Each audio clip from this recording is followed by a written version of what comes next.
My name is Sam Jacobs. I happen to be the facilitator for the Virtual Education Research Alliance. You're going to be hearing from our members and our researchers today. And we're very excited for you to meet the people who will be participating today. Would you go to the next slide, please? You've already heard from me. Next slide. Here's our two researchers. Next slide. And 4 of our Virtual Education Research Alliance members. We want to let you know we also have members from Illinois, Indiana, and Michigan, but you're going to hear from these 3 programs today: Wisconsin Virtual School, Kirkwood Community College, and Iowa Learning Online. Now we want to ask you a question. First of all, if you would put your name and your organization in chat. And next, we have a poll question for you to answer as well. So we want to know what your role is in online education. So would you fill in the little dot there? Let's just see who we have participating with us today.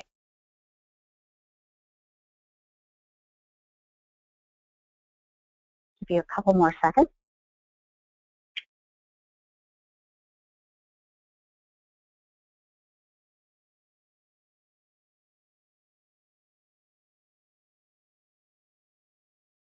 How are we doing with getting that poll completed? Let's see what we have for results. Oh, interesting. A lot of you have a role with professional development provider for online teachers. That's great. And I see we have some online teachers, fabulous as well, followed closely by online learning program administrators. This should be right up your alley. And the other is makes me curious what other roles that people happen to have. So if you're an other and you want to put something in the chat, tell us what you are. That would be very helpful to us. You'll notice you're not seeing in the chat everybody else, but that chat box is where we will hear questions from you, learn a bit more about you. We can close the poll now, and let's go back to our slides. So again, just the instructions on that slide. So here's what we're going to be talking about today. Again, we're talking about online teachers, the training and challenges, and we're going to actually talk about a survey instrument that was administered, one that is available to you, and our researchers will be telling you about that today. So we're going to start everything by talking about the research that was conducted, and then we're going to hear from the 3 programs. And finally, we want to hear your questions, so be sure to put those in the chat box as we move along. Let's go to the next slide, please. I think most of you are familiar with the RELs. We are REL Midwest, so we're the dark blue right in the center of the country. Our states include Minnesota, Iowa, Wisconsin, Illinois, Indiana, Michigan, and Ohio. And the RELs serve obviously a different part of the country, but we all have the goal of improving academic outcomes for students by helping our states, our school districts, and our school systems use data and promote evidence-based decision-making. Next slide, please. And we are one of the research alliances in REL Midwest. And like the other RELs, we all focus on the needs of things in our region. Our goal for the Virtual Education Research Alliance is to help our members collect and use data that helps their high school virtual learning programs have improved student outcomes. So let's hear a bit about the research that we're going to focus on today with Online Teacher PD. And I'm going to hand it to my colleague, Jackie Zweig. Jackie? Thanks, Pam. So this study is going to focus on the professional experiences of online teachers in Wisconsin, and it presents the results from a survey administered by Wisconsin Virtual School to their online teachers about their training experiences and the challenges they face teaching in an online environment. And I'd like to take a moment to acknowledge my co-authors, Erin Stafford, who will be presenting with me today, as well as Angela Pazzalia and Peggy Clements. And as we'll discuss throughout this presentation, this report really is a true collaboration between the researchers at REL Midwest and the online learning programs who are part of this Virtual Education Research Alliance.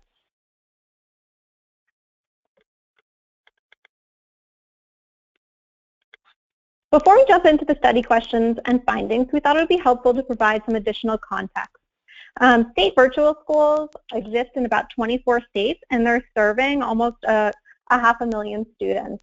And at the same time, only 4 states and the District of Columbia require teachers to participate in training or professional development that's specifically related to online instruction. There is little guidance about what kinds of training and professional development online teachers should receive. And since we know that online training presents unique challenges that are unlike those of a traditional face-to-face environment, the REL Midwest Virtual Education Research Alliance identified a need for better information about online teachers' experiences with training and professional development. And this fits with the Alliance's goals of understanding how best to support students in online courses. And we worked together to develop a survey to examine the training and experiences of online teachers. And so this report focuses on the results from Wisconsin Virtual School, who administered the survey to their teachers. And now I'm going to turn it over to Erin to talk a little bit about the research questions and survey administration. Thanks, Jackie. So as an alliance, we sat down, and whenever you bring practitioners in the field and researchers together, there is no shortage of questions. And so we sat down and we narrowed it down for this study to the 3 following questions. The first question related to what percentage of online teachers Wisconsin Virtual School had that were participating in training or professional development related specifically to K-12 online instruction. And Wisconsin Virtual School directors wanted to know across the course of their careers, not directly just while they were employed by Wisconsin Virtual School. Additionally, what was the timing, duration, format, and the content of the training they were receiving or had received over the course of their career. In the meantime, what challenges were they still facing in their online teaching environments? And then what types of training or professional development, if any, would they indicate as teachers that they would help them overcome their challenges? And then when would that be most helpful to them in terms of when that was delivered? From these core questions, we developed a survey that was adapted from other surveys that are out there in the field. And there's a lot of people who are thinking about and working hard on these topics, including the Going Virtual study that was done by Dolly and her colleagues in 2010, sorry. We came up with 19 close-ended questions, and for those of you who are interested in looking at that survey, if you download the report, it is an appendix in the report. So when we went to administer the survey, first just a little bit of context about WVS, and our colleagues from WVS will speak to this in a little bit. WVS is an online learning program that offers supplemental courses to students enrolled in traditional brick-and-mortar schools. It's been around since 2000 and serves over 5,000 students in more than half of Wisconsin's public school districts. It offers professional development opportunities for its teachers and requires some training as part of their program. In the fall of 2014, the directors of Wisconsin Virtual School distributed the survey to its 54 online teachers. And the results you're about to see are based on the 48 teachers who indicated they had taught a course in the previous year or were to teach a course in the current school year. Just to note, you'll hear from other colleagues that we have from Iowa Learning Online and Kirkwood Community College at the end of this presentation, who also administered the survey to their teachers, and so you'll hear some of their results as well. As we move into the results, just a little bit of note about those teachers who responded to the survey. 96% of the respondents taught in a traditional face-to-face classroom before teaching online, and we think this is a pretty interesting statistic. 56% actually were simultaneously teaching in a traditional face-to-face classroom while teaching in an online classroom. And teachers reported an average of 7 years or more online teaching experience. Almost all teachers were focused on teaching high school online courses. So that's just a little bit about our sample. And now I'm going to turn it back over to Jackie, who's going to get some of your thoughts in a poll before discussing the findings for Wisconsin. Thanks, Erin. Yeah, so we would like to pull up our second poll. And this poll is going to ask you, based on your experience, when you think most teachers receive training related to online instruction. During their pre-service education, prior to teaching online, but after pre-service education, while teaching online, or during all 3 time periods. The poll should be open.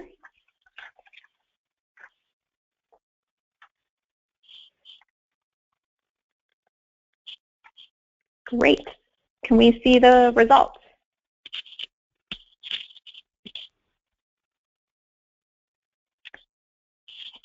Excellent. So most people chose while teaching online, with the lowest being during their pre-service education. Let's move back to the slides and I'll show you the results for WVS. So similar to what you indicated here, most teachers reported that they received professional development while teaching online, 88%, while the least commonly reported time period was during pre-service education. And only about 17% of teachers reported participating in training during all 3 time periods. It should be noted that 100% of the responding teachers received training at some point to be an online teacher. And WVS will talk a little bit about their professional development offerings and expectations for their online teachers in a few minutes.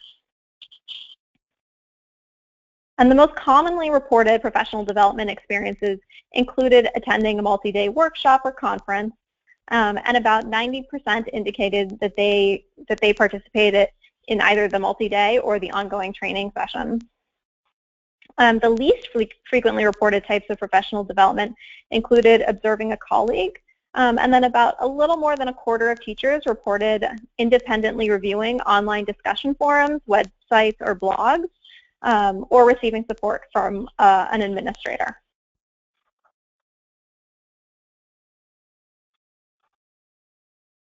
Not surprisingly, teachers reported participating in training or professional development in various practice areas. 100% of teachers reported participating in PD related to technology, while only 25% reported participating in training around how you support students with special needs. A little over half of teachers reported participating in training that covered at least 6 of these 9 practice areas.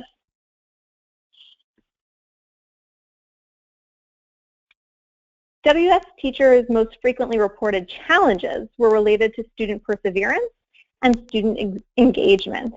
For example, over 85% of teachers indicated at least some challenge related to getting students to complete the course, to interact with each other, and to complete assignments. 2 other areas that teachers noted were challenges, where more than 3/4 of teachers reported at least some challenge, was getting students to take responsibility for their work and getting students to stay engaged throughout the course. Teachers reported fewer challenges that were related to working conditions and professional practices, with things like keeping up with students' communications and feeling isolated from colleagues being at the lower end of the challenges that they were facing. And we are going to put up another poll now before we reveal the findings related to the preferred types of professional development, to see, based on your experience, what type of professional development do you think online teachers prefer? Structured professional development, such as graduate courses and workshops, or unstructured professional development, such as mentoring, online forums, website searches?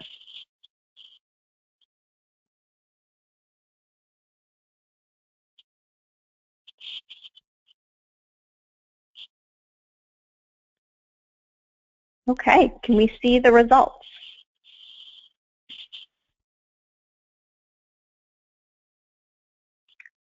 So unstructured was voted to be the type of professional development that most people think teachers prefer. And you're going to see that in the slides, that is also what the WVS teachers preferred.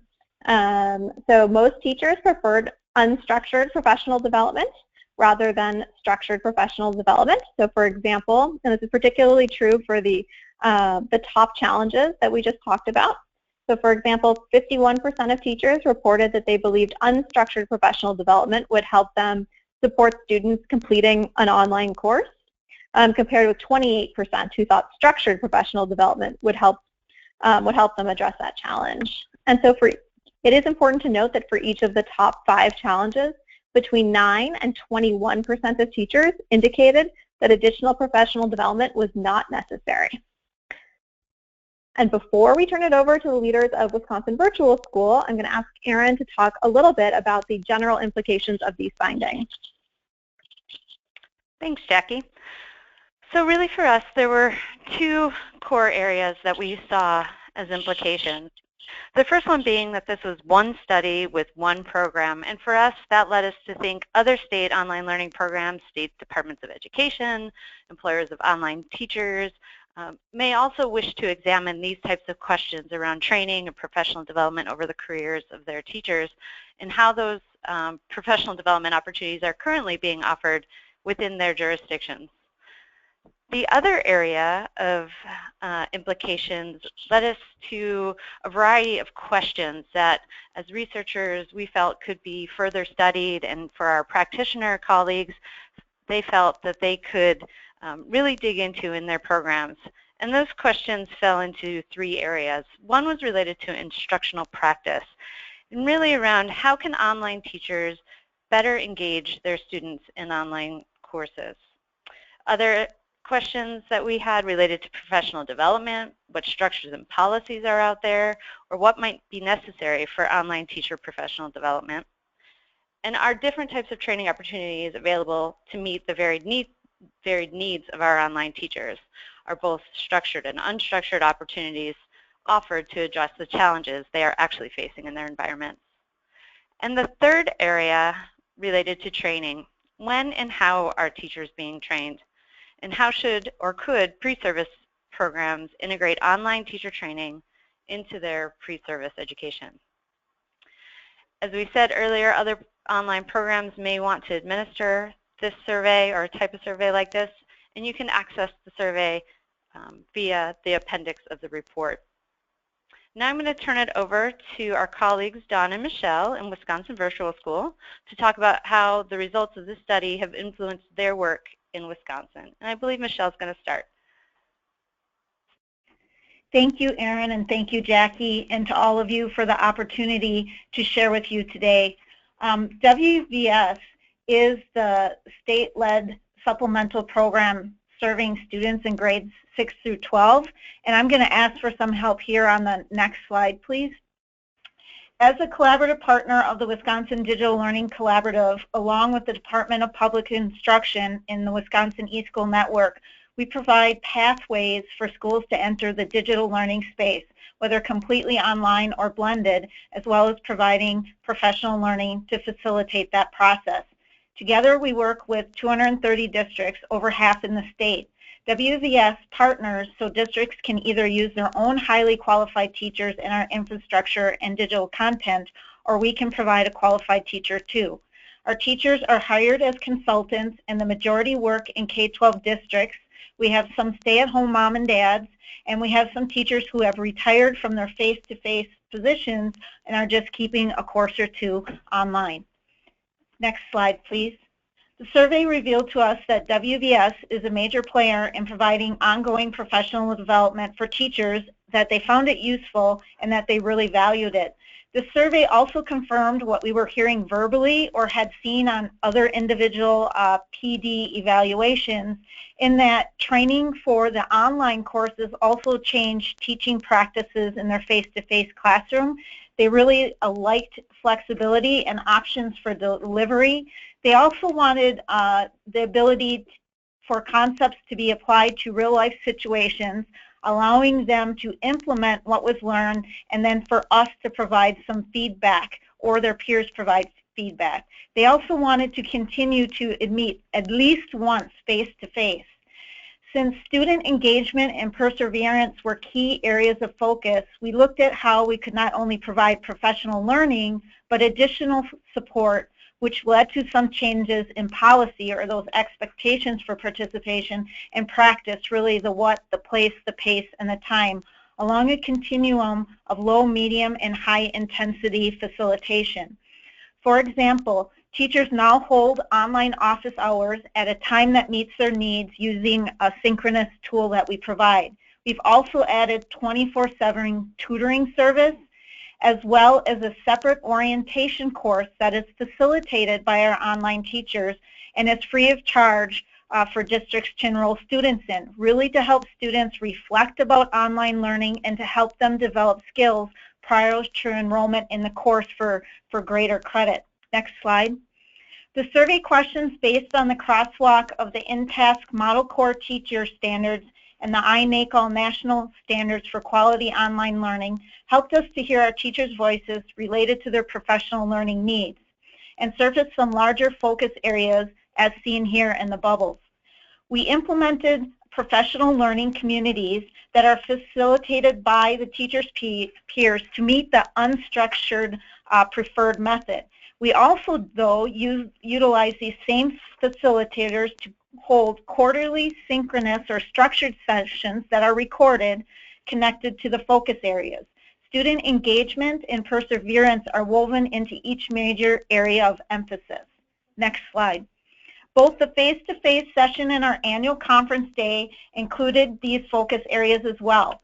During the annual conference, we included pathways connected to these topics in the morning, so structured, but also allowed for the unstructured or unconference-like format in the afternoon for teachers, but also other important users that affect student engagement and perseverance. Next slide. Teachers developed SMART goals as well for the first time this past year, connected to the standards and the themes, not as a form of formal assessment, but as a way for us to personalize and support the teacher's professional learning.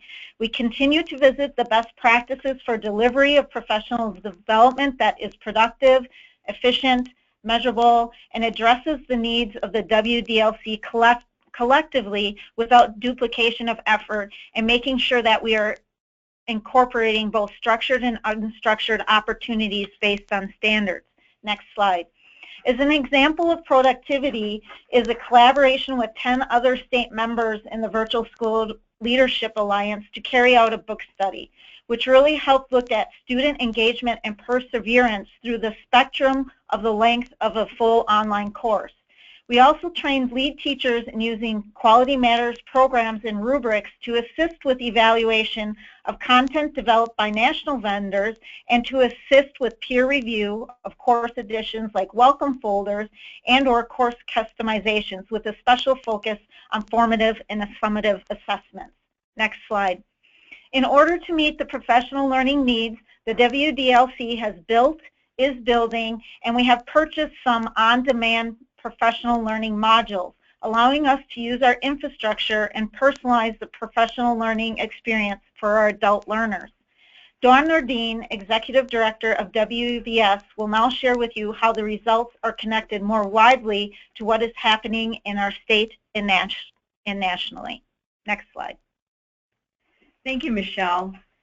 We were really excited to see this infographic come out from EdSurge. It helps describe what the Every Student Succeeds Act defines as professional learning for educators. You can see if you zero in on the center of the infographic, you'll see the words personalized, relevant, useful, and then the whole concept of engaging the learners, supporting them, measuring. Really, this diagram really spoke to us to match our needs from what we had heard our teachers were saying. Next slide, please. So beyond WVS, the survey, I think, has a lot of impact for others as well. As Michelle indicated a little bit earlier, our partnership in the Virtual School Leadership Alliance, 10 member states across the country with similar needs, similar types of teachers working for their programs, providing supplemental online courses for students. Together, we can use the survey, we can provide and develop professional learning development opportunities that really are economy of scale, they're productive, they're efficient, and at the same time, we can share the hosting and the expertise amongst each other. The Virtual School Leadership Executive Directors and Curriculum Directors have surveyed each of the states, and we found that we have a lot of very similar goals around accessibility, the special education piece, quality, and delivering high quality online content development. Using this survey tool can be adapted and utilized by others. It can be revised for a future assessment very easily. As you heard our researchers say that you have access to this survey. we can see for ourselves that as time goes on, we'll revisit the survey, modify it to meet our current needs that we're hearing, and try to get from our teachers what else they might need. The third thing that will have an impact a little bit closer to home here in our own state is we have a project called Wise Learn, which currently is the development of a statewide educator portal which focuses on developing capacity of educators to integrate digital resources into their instruction. So by extension, this effort will assist students in meeting new rigorous content standards. The purpose of the Wise Learn Educator Resource Portal is to coordinate a process by which educators can identify high-quality digital resources that align to both Wisconsin standards and the ITLS standards. So this will include high-quality professional learning resources in the future. So the things that we've learned from our online teachers and others who will administer the survey will help us populate this portal and also curate it and make sure that we are populating it with quality professional learning resources for others in our state to use. That would be districts and educational organizations throughout our state. And then I'd like to turn it over to Marcel from Kirkwood Community College.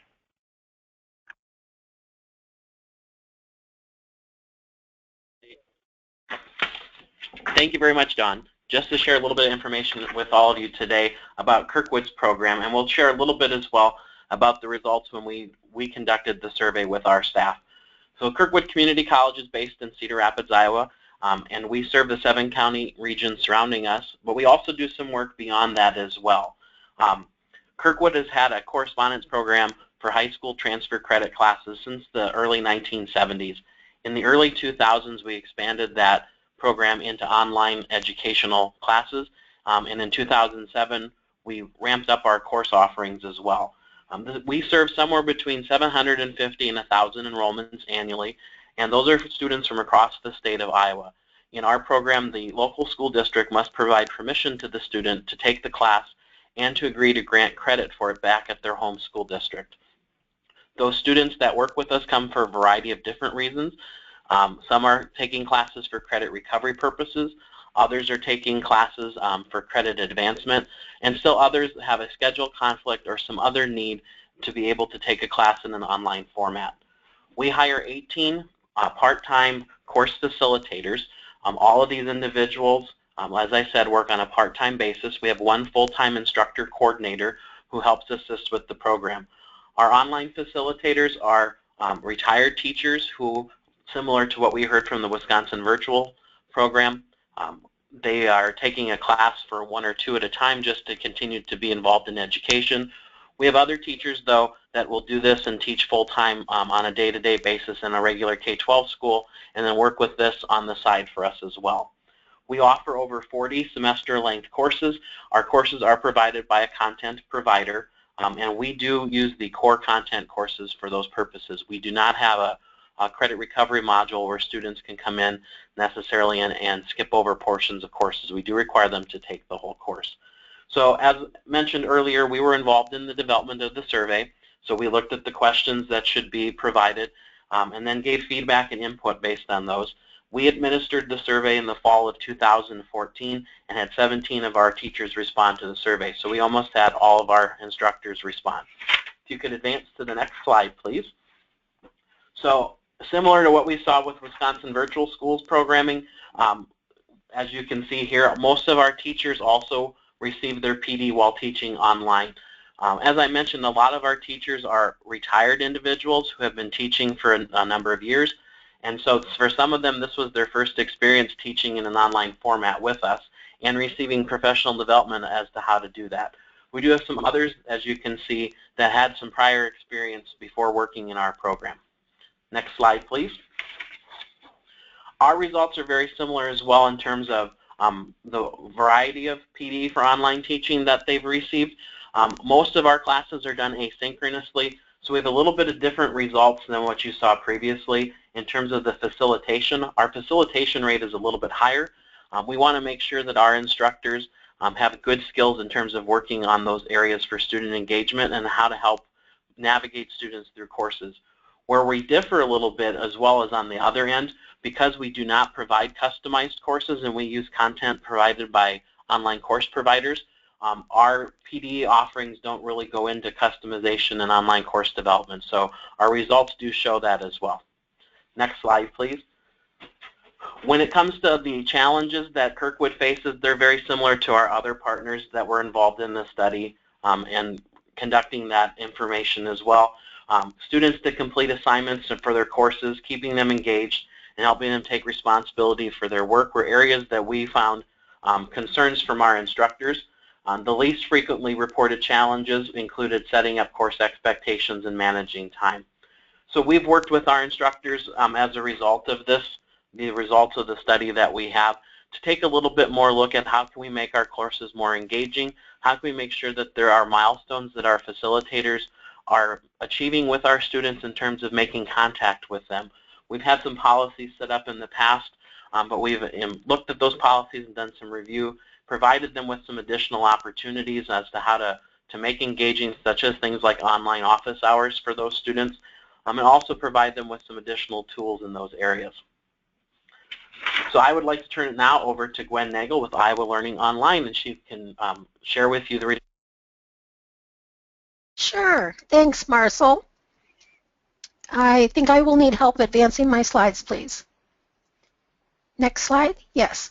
Iowa Learning Online, or ILO as we affectionately refer to it, is an Iowa Department of Education supplemental online program.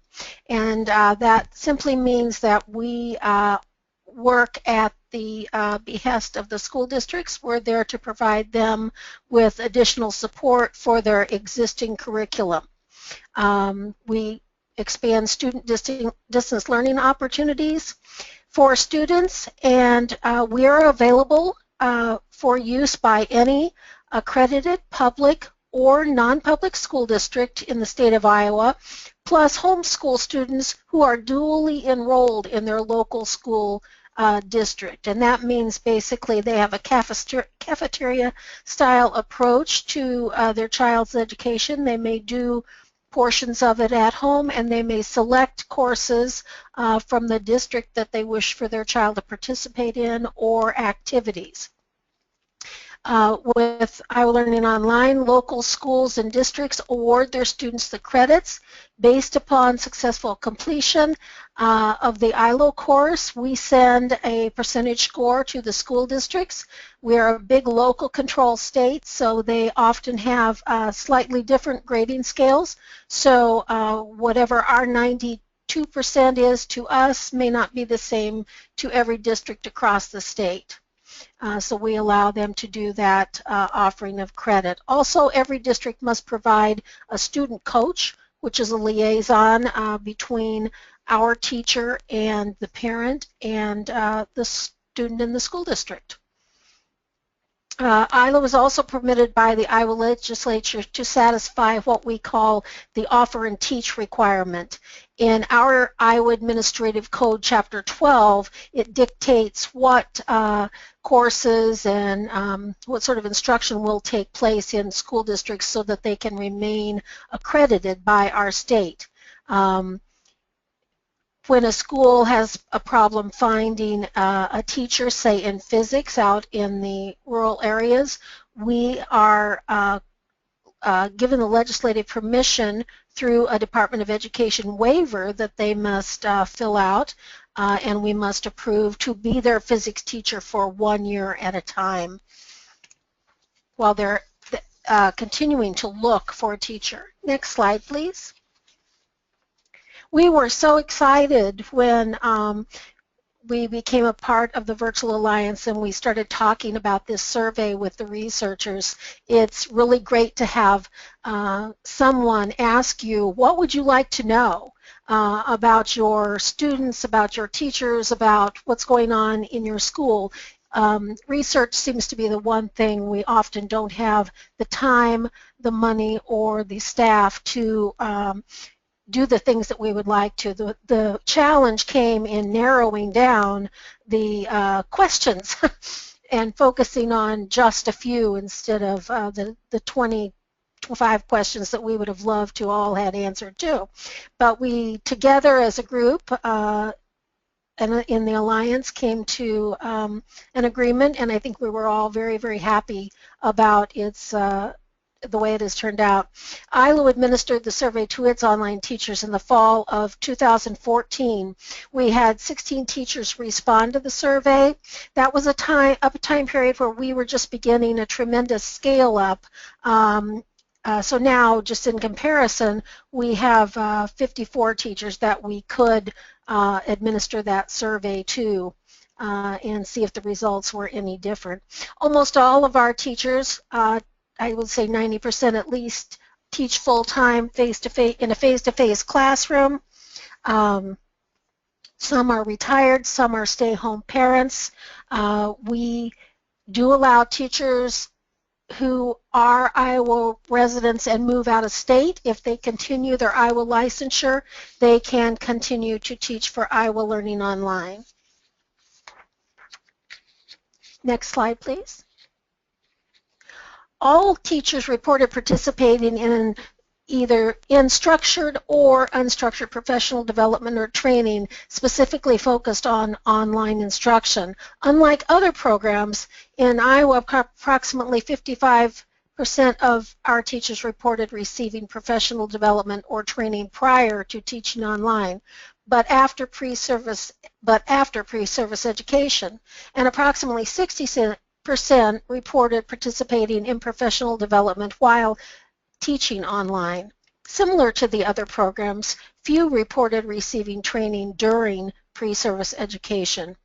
All teachers reported receiving training related to technology, and nearly all also reported receiving training related to facilitation and online course customization.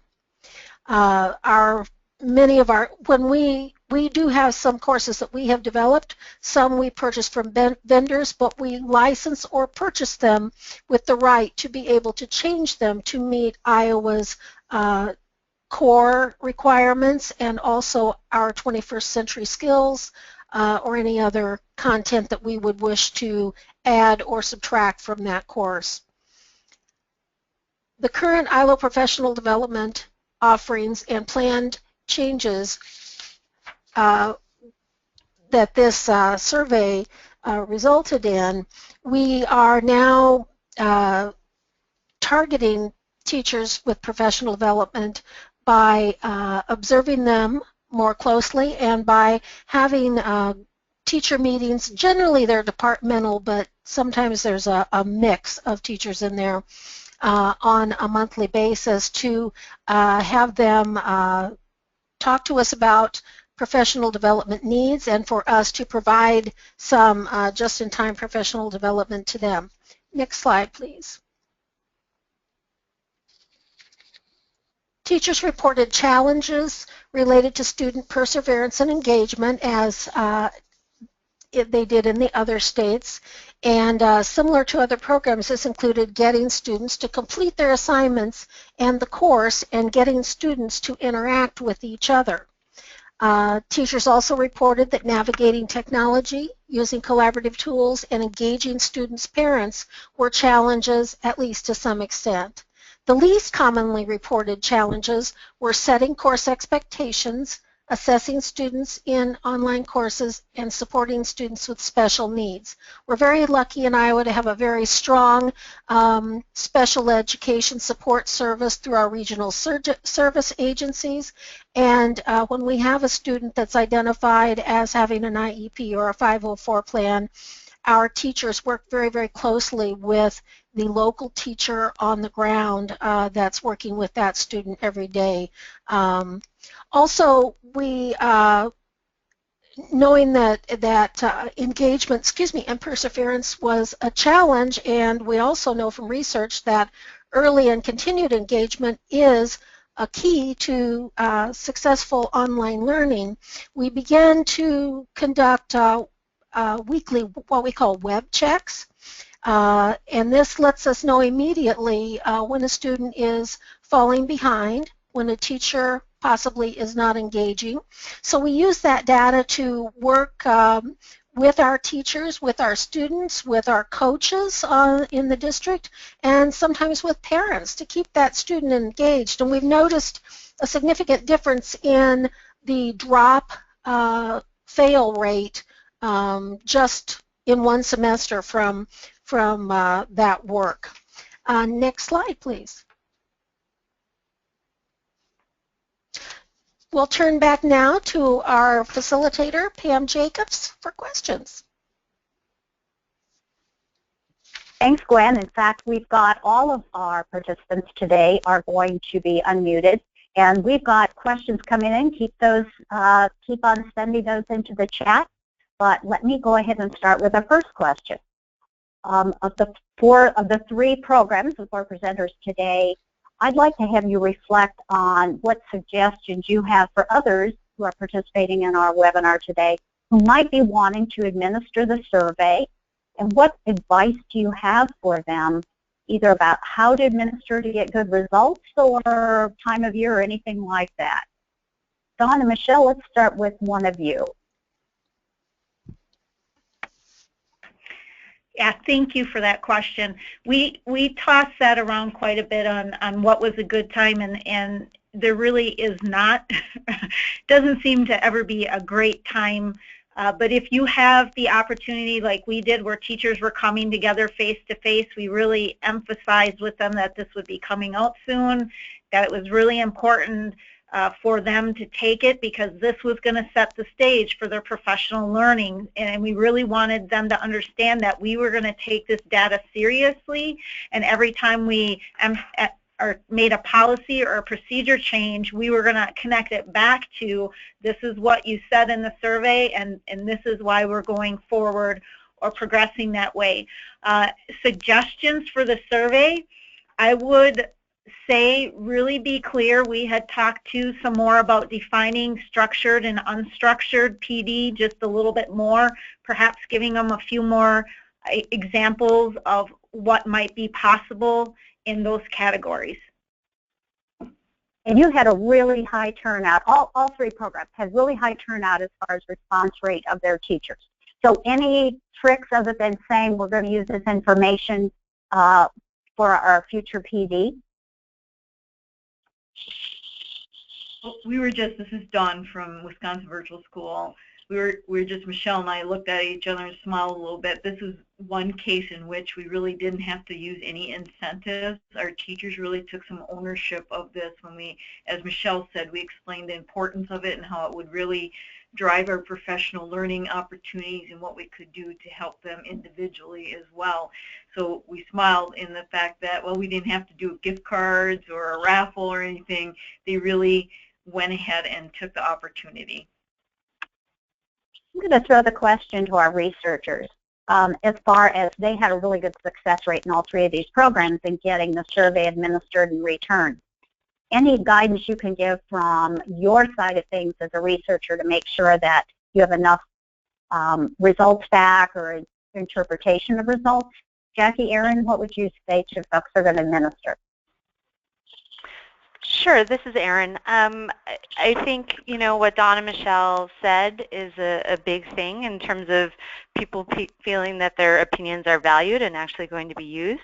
I think on the logistics side, Dawn and Michelle and Marcel and Gwen, you know, you reminding them to participate, reminding them in the email in which it comes out what the purpose is, and then how they're going to see the results. Because sometimes even if decisions are being made on people's survey responses, they don't ever get to see the results. So I think presenting back to your teachers can be a good way of getting people to respond in the future as well. Thanks. Gwen, there's a question for you that came in. You were talking about the weekly web check. Would you describe that in a bit more detail? We have a full-time teacher. Most of our teachers are part-time, but we do have one full-time teacher who assists us with teacher evaluation. She helps with working with our mentors. In our program, every new teacher is assigned a mentor for at least one full year, and maybe longer, depending upon their strengths and weaknesses and their wishes to want to continue with a mentor for another year. But we just sort of stumbled on the web checks because we felt like, we had a significant number of children who did not engage. And we looked at the research about that had come from the survey about when students engage and when they slack off and so forth. And we, like I said, we realized that early engagement was a really big deal. So anyway, Gail, are the person I'm referring to, and several others just randomly check students' participation levels, coaches' participation levels, and kind of take a look at how well they're doing, how far behind they are, or how far ahead. So it gives us an opportunity to not let something slide, either with our own teacher or with the student. We may have a teacher who we see is not responding to a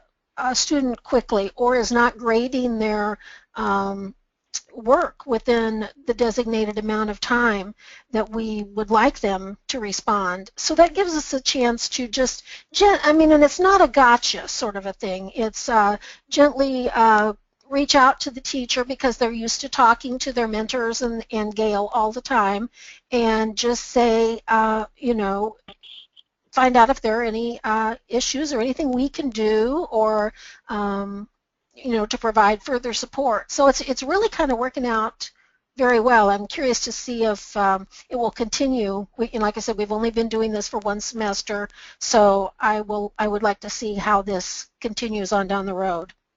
But the teachers seem to actually welcome the intercession sometime, if you will, so that they feel supported with the coaches. You don't always have the strongest coach, and it kind of allows somebody else sometimes to intercede and give the student or the district a nudge to remind them that, the student may tell you everything is fine, but you need to go in and check for yourself, which the coaches have the authority to do, and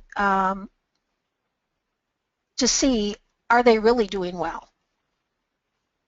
We've got a question coming in, I think, for all the programs about, all of you mentioned that you have outside course providers, and I think they're talking about for the students. So if you wouldn't mind telling just real quickly who maybe your major course provider is if you're purchasing from outside, just to answer that question. Gwen, for those you're purchasing. Sure. Yes, we actually did an RFP that allowed us to work with more than one provider. So the majority of our courses come from Florida Virtual. Our most used courses, the highest percentage of course enrollments we have, are with world languages, and we use Middlebury Interactive for those courses, and we have a few K-12 courses. The Florida Virtual courses we purchase in perpetuity, the others we license. Marco, how about for your program? Who are you purchasing from primarily? For our distance learning, for the high school credits that we have, we primarily use Apex Learning for our course content. Okay. And Wisconsin, how about you? We're using 8 national content providers, much like Marcel and Gwen had mentioned, and we also are doing some shared content course development with some of the Virtual School Leadership Alliance, so some other state programs. We've been doing some co-development with them and sharing of courses, but primarily 8 national providers of the names which you've already heard. We've got some questions coming in that are fairly similar about the demographics of your student population and whether it makes a difference in who succeeds or who doesn't, whether you have that stat. So Dawn and Michelle, do you have demographic information about the students taking your courses? We do track demographics of our students. We survey them at the end of their course, and we also serve that local education guide Gwen had mentioned to that local mentor or coach at the district who helps facilitate and act as a liaison between our online teacher and the student. And from that, we know that the #1 reason that students will take a course through us is simply because it's not offered locally. So when you think about that, we potentially have students that have a little bit of a high motivation because it's a course they can't get, or have a schedule conflict and they really need to get for their graduation requirements or their academic career plans, whatever they might be doing. So that's our general population. We know, and I'm sure the other programs know as well, that this isn't strictly an asynchronous online course like we provide. It's not for all students. We find that they really need that local education guide support. They need an experienced online teacher to help engage them. And then when you get right down to the type of student, they have to have some self-motivation, be an independent learner, you know, initiate and advocate for themselves by reaching out to their teachers. So that's a little bit what we know about our students, and primarily we serve a lot of juniors and seniors in high school, a little bit less on the middle school range. Martha, what do you know about the demographics, special ed or free reduced lunch eligibility or anything like that for your students?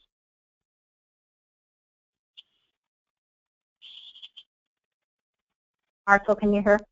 Yep, we don't keep track of some of that information because, again, we're partnering with the K-12 district, and from the college we don't ask for that demographic information. I would kind of concur with what Dawn said, that the motivation level of the student has a good indicator of whether or not they'll be successful. Having now served on the REL for a number of years, I know that that's a correlation and not a causation. One of the things that you learn with working with researchers is what can you conclude from information that's out there. But yeah, like I said, we don't have it pulled from demographics in particular. Really, it's more, like I said, when we look at those reasons why the student's taking the course. When I'm getting a question here that I think fits your program, and then a little bit more even about the web check. The things for student success. You talked about the student coach. So talk just a little bit more about it. Dawn and Michelle referenced that as well. People call it different things at the local level. What kind of support is it that you're expecting a local district who is having a student enroll in an ILO course? What are they expected to do to make sure the student is successful? We actually have a coach training and a coach's manual. But generally, I like to call it a cross between a mom and a drill sergeant. The coach is a person who has, it doesn't have to be a teacher, but it must be a district employee. It should be someone who sees that student and can communicate with them frequently, even on a daily basis. The person serves as their advocate if they are having technical issues. Maybe the course is not loading correctly, or they can't figure out how to send a message, that sort of thing. They also might serve an advocacy role if the student, for some reason, is having a conflict with the teacher, or the teacher's not being responsive, or they feel that there's something that's unfair, or they're being bullied, etc. But the mom part comes in the fact that they have that relationship. They are constantly talking to both the student and the teacher, the ILO teacher, via email or however they best like to communicate. They are checking on the student's progress. They are there to say, if Joe just sort of drops off the planet, when we call that, they're our point of contact. We call the coach and say, we haven't heard from Joe in 5 days, is there a problem? And then we can work with that coach as an advocate to try to work with Joe if he's had a death in the family, if he's been adjudicated, whatever the case may be, or if he's just sloughing off, basically have her or him, whoever the coach might be, really have a sit down with them and explain how important this is and that he must not fall behind, because then it will be extraordinarily difficult to catch up. Coaches are not paid by Iowa Learning Online. It's the responsibility of the district. They agree to it when they sign a student up with us. There have been cases, very few, but there have been cases where a coach, we have had to call a district and say, we will not be able to work with this coach because they are not doing their duty. You need to find someone else to fulfill that because it's unfair to the student. So I'd say the coach and early and consistent engagement would be, in my view, the two highest predictors of a student's success in a course. Thank you, Gwen. I know all three programs mentioned that the predominant PD was obtained by teachers while they were teaching online or after they started teaching online. So we have a question about who now is delivering or directing that online PD for your program. Gwen, you want to start? How do teachers take PD if they're teaching for you now? Well, we usually require that they take one PD course that relates to online learning before they come to us. And they often get that through either a college or university, or most likely through one of our regional service agencies that provide a lot of professional development for teachers. There are several courses that they can participate in. We also have PD that we deliver on our own, and primarily it's customized to the things that we need our teachers to do, or to things that they don't understand how to do, that they're not doing. New, when we have, like now we're implementing, in the process of beginning to implement a new learning management system. So we will do a tremendous amount of PD for them. We have also purchased some hours of professional development from the vendor so that they can have a little professional development, a little time to poke around with whatever it is we want them to learn, and then time to come back to us and receive additional professional development. Marshall, how about you? How is PD delivered? We've got kind of a couple different options that are available to students. So like Gwen mentioned, we will refer our instructors to the items that are available through the educational service agencies or the Iowa AEA PD Online, because they have a lot of good tools and resources there. We also, with our contract with our vendor, usually contract for a few hours each year, and we can look at things like our survey results and talk to our vendor and say, can you do some training for us based on your best practices and your information you have from other schools and entities that use your product to help us out with that. We do some local pieces within our own with Brandy, who is our instructor coordinator. We'll work with our instructors on some topics and give them information. We also then have the ability to connect with the college as a whole. At Kirkwood, we have what's called KSUT, which is a Center for Excellence in Learning and Teaching. And they do a variety of different workshops that are available for our credit instructors, not just our non-credit or our high school level instructors, but they can connect to those pieces as well. Some of those are done face-to-face, others are done in a blended or in an online model.